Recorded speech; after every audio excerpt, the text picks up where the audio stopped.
Well, hello everyone, good morning to all of you.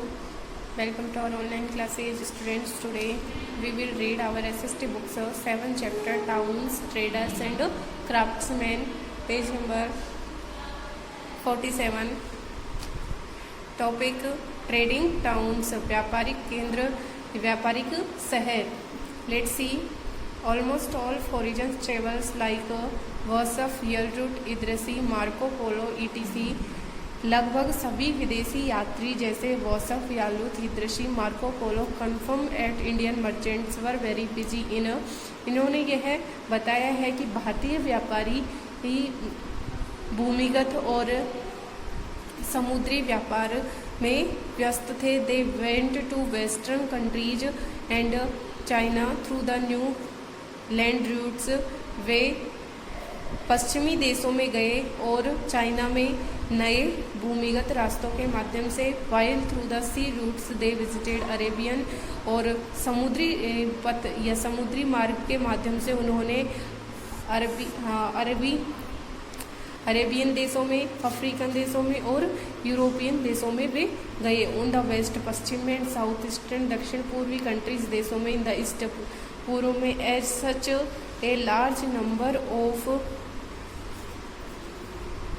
Trading towns also came up. इसके द्वारा कई प्रकार के व्यापारिक केंद्र उभर कर आए. अमोंग देम, उनमें से द मोस्ट इम्पोर्टेंट, सबसे महत्वपूर्ण, वर दो जो मुल्तान, लाहौर, मुल्तान थे, लाहौर थी, दिल्ली थी, आगरा एंड फतेहपुर सीकरी था, पटना, ढाका, अहिलवाड़ा, चंपारण एंड सूरत. ये सभी व्यापारिक केंद्र थे. ये सभी जो अभी बताए हैं ये कहाँ है? गुजरात में है. बालासोर ये कहाँ है? उड़ीसा में है. बुरहानपुर ये कहाँ है? इन द वेस्ट, पश्चिम में है. तमरालीपति ये बंगाल में है. Ahmedabad, Masulipatnam, राजबाबाद in the east, ये सभी पूर्व में है. और अहमदनगर ये है गोवा, दमनदीव, अहमदनगर, बुरहानपुर ये पश्चिम में है. तमरालीपुर ये बंगाल में है. और Ahmedabad, Masulipatnam, राजबाबाद in the east ये पूर्व में है. अहमदनगर, गोवा, दमनदीव ये सभी व्यापारिक केंद्र हैं. कॉमर्शियल एंड ट्रेडिंग टाउन्स, वाणिज्यिक और व्यापारिक शहर. Both the traders and craftsman, व्यापारी और कलाकार, had a great part two play in the economic activities of the country. देश की आर्थिक व्यवस्था में या आर्थिक गतिविधियों में व्यापारी और कलाकारों का महत्वपूर्ण योगदान था. इंडियन क्राफ्ट्समैन, भारतीय कलाकार, वर परफेक्ट, वे निपुण थे.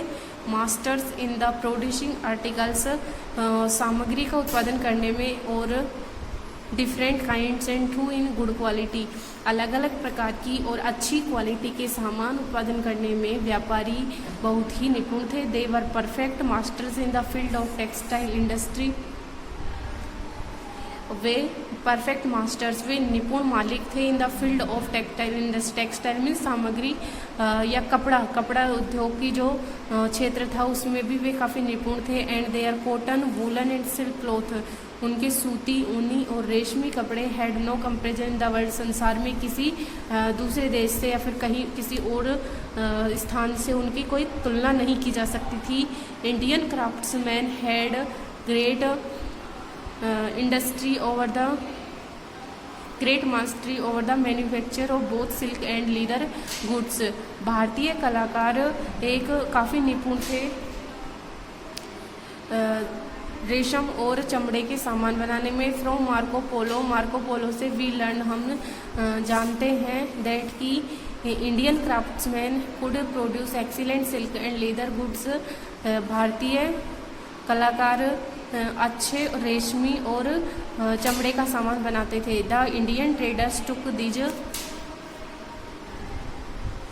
मैन्युफैक्चर्ड गुड्स, जो भारतीय व्यापारी थे ये बनाए हुए सामान को, as well as agricultural goods, इसमें कृषि का सामान था, लाइक स्पाइसीज जैसे कि मसाले आदि, to distant lands and help India to become rich. इन सभी सामानों के माध्यम से भारतीय व्यापारियों ने भारत को क्या बनाया? अमीर बनाने में या समृद्धशाली देश बनाने में काफ़ी योगदान दिया. द चाइनीज पिलग्रिम, जो चाइना का यात्री था हेनसांग अराइव्ड इन इंडिया, यह भारत में पहुंचा था in the 7th century AD, 7वीं शताब्दी ईस्वी में जो चाइना का एक यात्री था हेनसांग, ये भारत आया था। ही आल्सो मेंशन्ड अबाउट, उसने वर्णित किया है फॉरेन ट्रेड, विदेशी व्यापार के बारे में, दैट की India had with other countries of the world, की भारत का दूसरे संसार के दूसरे देशों के साथ विदेशी व्यापार होता था। The Arab authors of 9th and 10th centuries also speak of great trade and commerce, और जो अरब के लेखक हैं 9वीं और 10वीं शताब्दी के, उन्होंने भी भारत का दूसरे देशों के साथ में, जो मध्यकालीन युग में भारत का दूसरे देशों के साथ में व्यापार होता था, उसका वर्णन किया है। दे describe the parts of India under Rashtrakuta and Gujarat Pratiharas as great trade centres of those times, उन्होंने वर्णन किया है कि राष्ट्रकूट और गुजर प्रतिहारों के समय भारत के कई केंद्र उस समय व्यापार के केंद्र थे। नेक्स्ट,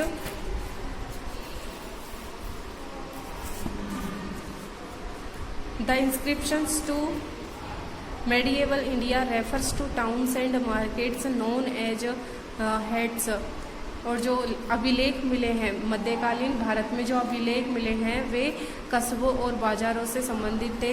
एज हेड्स, जैसे कि हेटाजी which was famous by the kings to commerce trade and commerce, जो व्यापार और वाणिज्य के कारण प्रसिद्ध हुए। The main item of trade were agricultural and non agriculture products and horses, और जो व्यापार का मुख्य सामान था वो क्या था, कृषि और गैर कृषि उत्पाद थे। एंड हॉर्सेज, घोड़े थे। Bronze and cloth dealers are also mentioned in the inscriptions, और जो अभिलेख मिले हैं उनमें ब्रोंज मीन्स तांबा एंड क्लॉथ डीलर्स, और जो कपड़ों के व्यापारी थे उनका भी वर्णन किया गया है। नेक्स्ट टॉपिक है क्राफ्ट्समैन मीन्स कलाकार। Cloth making was the main craft that flourished during the medieval period, मध्यकालीन समय में जो कपड़े बनाना था ये कला सबसे मुख्य रूप से समृद्ध हुई। Product made of cloth and cotton and silk clothes were made by the Indian craftsman, सूती और रेशमी वस्त्र भारतीय कलाकारों के द्वारा बहुत ही निपुणता के साथ बनाए जाते थे। Surat was the great centre of silk cloth, और जो रेशमी कपड़ों का मुख्य केंद्र था वो क्या था, सूरत था। तो ये इम्पोर्टेंट है कि कौन सा स्टेट है जो सिल्क क्लॉथ का मेन सेंटर है, तो वो है Surat. Marco Polo has given an account of leather goods made by the Indian craftsman, Marco Polo जो एक इंग्लिश ऑथर है, उसने चमड़े के सामानों से बने हुए भारतीय कलाकारों के द्वारा चमड़े से बने हुए सामानों का वर्णन किया है। Product made of cloth and leather were two major commodities which were exported to other countries. Product सामान, मेड ऑफ क्लॉथ कपड़ों और चमड़े से बने हुए सामान दो मुख्य प्रकार की ऐसी सामग्री है जिसका दूसरे देशों को निर्यात किया जाता था। During the Mughal period metal industry made headway, और मुगल काल के दौरान मेटल इंडस्ट्री इट मीन्स जो कांच उद्योग था वह प्रगति के मोड़ पर था। सबसे ज़्यादा उन्नति मुगल काल में कांच उद्योग की हुई। मेटल क्राफ्ट्स गेंड पॉपुलरिटी, और इस समय कांच की कला ने बहुत ही लोकप्रियता प्राप्त की। The Mughal rulers paid special attention to the development of crafts, Mughal शासकों ने कला के विकास में काफ़ी ध्यान दिया। India was producing the best quality of cotton textiles and the muslin of Dhaka was very famous world wide.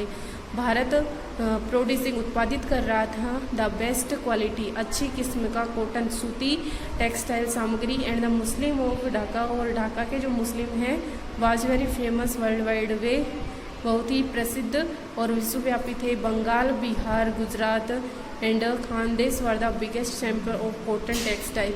Bengal, Bihar, Gujarat और खानदेश ये सूती वस्त्र की सामग्री के बहुत ही बिगेस्ट सबसे बड़े केंद्र थे। अदर क्राफ्ट्स इंड्यूस प्रिंटिंग, और जो दूसरी कला के अंतर्गत छपाई आती है, मैन्युफैक्चर मीन्स उत्पादन आता है ऑफ कल्टेरी मीन्स होते हैं चाकू छुर्री जैसे हथियार होते हैं, विपन्स मीन्स हथियार। इन सब का निर्माण आता है फॉर वार, युद्ध के लिए एंड डिफेंस, सुरक्षा के लिए। तो जो दूसरी प्रकार की कला है उसमें छपाई का कार्य है, उत्पादन का कार्य और चाकू छुरे जैसे सुरक्षा और युद्ध के लिए उपकरणों का निर्माण आता है। Bengal was famous for silk, Bengal किसके लिए फेमस था? सिल्क के लिए। तो ये इम्पोर्टेंट है कि कौन सा स्टेट कौन सी चीज़ के लिए फेमस है। बंगाल किसके लिए? सिल्क के लिए, इट मीन्स सूती वस्त्रों के लिए। Kashmir was famous for shawl, और कश्मीर शॉल के लिए प्रसिद्ध है। The Mughal rulers had set up state factories at Lahore, और मुगल शासकों ने लाहौर में फैक्ट्री स्थापित की। Lahore to Agra to develop crafts, कला के विकास के लिए मुगल शासकों ने लाहौर से आगरा तक उद्योग धंधे स्थापित किए। आज के लिए इतना ही। नेक्स्ट मसूलीपट्टनम, ये टॉपिक हम नेक्स्ट वीडियो में रीड करेंगे, तो आप रीड करें। और आपकी बुक में 6 चैप्टर तक कंप्लीट हो चुके हैं, तो वहाँ तक आपकी नोटबुक में वर्क भी होना चाहिए और साथ में आपको लर्न भी होना चाहिए कि आप डेली का 1 चैप्टर तो ज़रूर लर्न करें ही। Okay, thanks.